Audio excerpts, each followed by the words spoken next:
देखिए, जहाँ रीजनिंग की बात आती है, जहाँ आप रीजनिंग पढ़ रहे हैं तो वहाँ पे ABCD लिखना बहुत किस तरीके से लिखें कि हमें वो उसका नंबरिंग भी याद हो जाए और हमें आसानी हो हमारे क्वेश्चंस को सॉल्व करने में। तो आप लोग ऑलमोस्ट सब जानते होंगे, यहाँ पे ध्यान दीजिएगा कि ABCD को जब भी आप रीजनिंग आप बनाने बैठें तो इस तरह से प्रैक्टिस करें। आप पहले जैसे यहाँ पे ABCDEFGHIJKLMNOPQRSTUVWXY एंड Z ऐसे लिखें।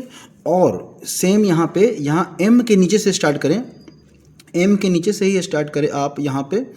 ये यहाँ पे आपका NOPQRSTUVWXY और Z। इससे क्या पता चलेगा कि जो अपर लाइन है ना, आपका अपर जो लाइन है उससे आपका नंबरिंग पता चल जाएगा कि कौन किस नंबर पे, जैसे 1 2 3 4 5 6 7 8 9 10 11 12 13 14 15 16 17 18 19 20 21 22 23 24 25 एंड 26। याद करने का भी बेसिक बहुत आसान है। इसको भी हम लोग यहाँ पे इसका भी हम लोग चर्चा करेंगे। तो आसान याद करने का क्या है कि जैसे ABC और D 1 2 3 4, इसको याद करने की ज़रूरत नहीं है, आपको अलग से याद करने की ज़रूरत नहीं है। तब क्या है कि अगर E लिखते हैं तो E कैसे लिखते हैं, 1 2 3 4 और 5, तो इसका E का क्या होता है, 5 होता है।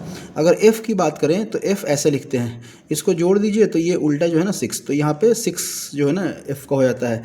अगर T की बात करें तो T20 ऑलरेडी हम लोग सब कुछ देखते हैं, तो T का कितना था, 20 होता है, ऑलरेडी यहाँ पे लिखा हुआ है, मेंशन है यहाँ पे T20। ठीक है, उसी तरह से अगर आप K की बात करें, K तो K से यहाँ का जो K का जो है ना वेल्डिंग हटा दें, तो यहाँ से अगर इसको आप हटा दें तो यहाँ से ये 1 1 11 हो जाएगा। ऐसे अगर L की बात करें तो ये 12, तो 12 क्लास 12 में ही है ना लव होता है, अब तो बहुत पहले भी होता है, लेकिन याद करने के लिए हम लोग यहाँ पढ़ने आए हैं। ठीक है, ये समझने के लिए आए हैं ताकि हमारा याद हो जाए कि L12, तो L के लिए क्या हो जाएगा, आपका 12 हो जाएगा। अब M, तो M को आप इस तरह से लिखते हैं, इसको रोटेट कर दीजिए तो ये कुछ इस तरह से हो जाएगा, तो ये 3 हो गया। अब 3 तो ऑलरेडी C के लिए है, ठीक है, तो यहाँ पे 1 कर दीजिए तो ये 13 हो जाएगा। तो इस तरह से छोटे छोटे आप शॉर्टकट्स के थ्रू जो है ना, अगर ये करेंगे, बार बार प्रैक्टिस करेंगे तो आपको आसानी से याद हो जाएगा। समझ में आ रहा है। अगर R की बात करें तो R इस तरह से लिखते हैं, इसको भी मिला दीजिए तो ये 8 हो जाएगा। और 8 हमें पता है कि H के लिए होता है, H ऐसे लिख रहे हैं, ऐसे ऐसे, तो ये 8 होता है। बचपन में नहीं लिखते थे ऐसे गोला गोला करके, ऐसे गोला गोला करके 8 लिखते थे, तो ये 8 हो गया। तो ये अगर H के लिए 8 है तो R के लिए फिर क्या होगा, तो 18 हो जाएगा। ठीक है, 1 आगे एक कर दीजिए क्योंकि दूसरी बार आया है, तो 1 एक बार पहले आ चुका है, 18 हो जाएगा। तो ये आपका शॉर्टकट है जिसके कि हम ABCD हम लोग याद करते हैं। तब यहाँ पे बात आता है कि हम लोग इसको इस तरह से लिखने का फ़ायदा क्या हुआ। तो यहाँ से जब इस तरह से आप लिखेंगे तो आपको देखेंगे कि यहाँ पे है ना कि ये अपोजिट भी नज़र आ जाएगा, कि मतलब A के अपोजिट कौन सा अल्फ़ाबेट आएगा तो Z आएगा, B के अपोजिट कौन सा अल्फ़ाबेट आएगा तो आपका ये Y आएगा, C के अपोजिट कौन सा अल्फ़ाबेट आएगा तो X आएगा। तो मतलब जब भी आप लिखने के लिए बैठें तो इस तरह से ABCD को लिखें, जिससे कि आपका यहाँ पे 1 से लेके, अगर हम बात करें तो 1 से लेके 26 तक आपका, ये 26 तक आपका 1 to Z ऐसे भी लिखें। और M के नीचे से, M कहाँ पे, तो आप M जो है ना यहाँ पे M के नीचे, तो NOPQ ऐसा करके सब्सिक्वेंट फॉर्म में लिख दें। तो ये तरीका है आपके ABCD लिखने का।